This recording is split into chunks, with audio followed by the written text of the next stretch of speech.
জামায়াতের আমির ডাক্তার শফিকুর রহমান দেশবাসীর কাছে নিঃশর্ত ক্ষমা চেয়েছেন।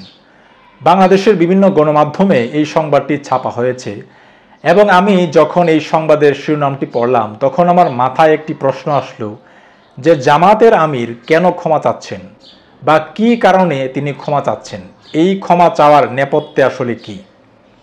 আপনারা জানেন যে সুপ্রিম কোর্টের অ্যাপিলেট ডিভিশন আজকে জামাত নেতা এটিএম আজহারুল ইসলামকে 1971 সালে যুদ্ধাপরাধের মামলায় তাকে বেকসুর খালাস দিয়েছেন, যে মামলায় আওয়ামী লীগের আমলে তিনি মৃত্যুদণ্ডপ্রাপ্ত হয়েছিলেন।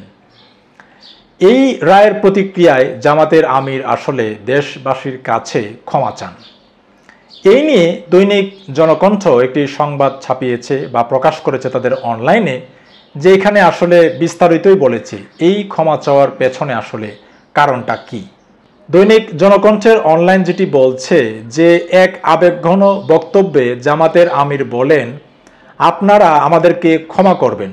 আপনাদের মাধ্যমে প্রিয় দেশবাসীর কাছে আমাদের আহ্বান ও অনুরোধ, আমরা বিপদ ঘাড়ে নিয়েও চেষ্টা করেছি পুরো সময় জুড়ে দেশবাসীর বিপদে পাশে থাকার। তিনি আরও বলেন, ফ্যাসিস্ট সরকার বিদায় নেওয়ার পরেও আমরা চেষ্টা করেছি আমাদের গর্বের শহীদ পরিবার, আহত ও পঙ্গু ভাই বোনদের পাশে থাকার। তবে আমরা বিশ্বাস করি আমাদের পক্ষে আমাদের সকল দায়িত্ব পালন করা সম্ভব হয়নি।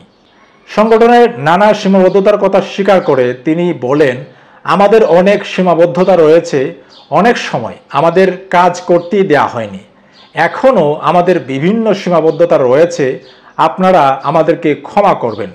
আমাদের কোনো আচরণে, কোনো পারফরম্যান্সে যদি আপনারা কষ্ট পেয়ে থাকেন তাহলে আমাদের ক্ষমা করে দেবেন।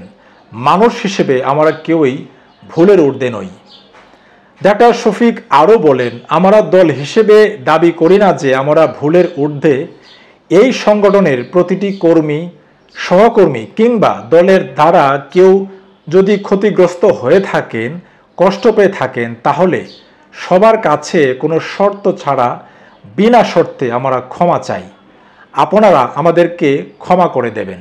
তাহলে বোঝা যাচ্ছে যে জামাতের আমির তিনি যেটি বলছেন যে 5 আগস্টের পরবর্তী সময়ে যে শহীদ পরিবার বা তাদের প্রতি তাদের যে অর্পিত দায়িত্ব তিনি সেটি পালন করতে পারেননি। আবার তিনি যেটি বলছেন যে তার দলের নেতা কর্মীর কারো আচরণে বা পারফরমেন্সে যদি কেউ কষ্ট পেয়ে থাকে, সেই কারণে আসলে তিনি ক্ষমা চাচ্ছেন। মানে তিনি 1971-এর কারণে আমরা দেখেছি যে বাংলাদেশের অনেক মানুষই জামাতে ইসলামীকে বলছে যে তারা যেন ক্ষমা চায়। আসলে সেই প্রেক্ষাপটে আসলে তিনি ক্ষমা চাননি। জামাতের আমির 1971 সালের জন্য যদি ক্ষমা চেয়েও থাকেন, তাহলে এই জনকণ্ঠের এই রিপোর্টে বা জামাতের আমির যে বক্তব্য দিচ্ছেন তাতে তার যে গলার টোন বা যে ভাষাভঙ্গি, তাতে আসলে বোঝা যাচ্ছে না যে 1971 সালের জন্য তিনি ক্ষমা চাইলেন কিনা। তবে তিনি যেহেতু যেটি বলছেন যে তার দলের দ্বারা যদি কেউ ক্ষতিগ্রস্ত হয়ে থাকেন তাহলে তিনি ক্ষমা চাচ্ছেন, আমি মনে করি যে একটি বিএনপি বা আওয়ামী লীগের পর একটি বড় দল জামাত ইসলামী, সেটির নেতা হিসেবে, আমির হিসেবে তিনি যে ক্ষমা চাচ্ছেন, এটির জন্য সাধুবাদ জানানো যেতেই পারে। এবং আমি ব্যক্তিগতভাবে মনে করি যে অন্য যে বড় দলগুলো রয়েছে তারা তাদের যে কৃতকর্ম রয়েছে বা তাদের যে নেতাকর্মী দ্বারা বাংলাদেশের মানুষ বিভিন্ন প্রান্তে আমরা অনেক সময় দেখি ক্ষতিগ্রস্ত হতে, নিশ্চয় তারা তাদের সেই ভুলের জন্য বা ভুল ভ্রান্তির জন্য তারা ক্ষমা চাইবেন।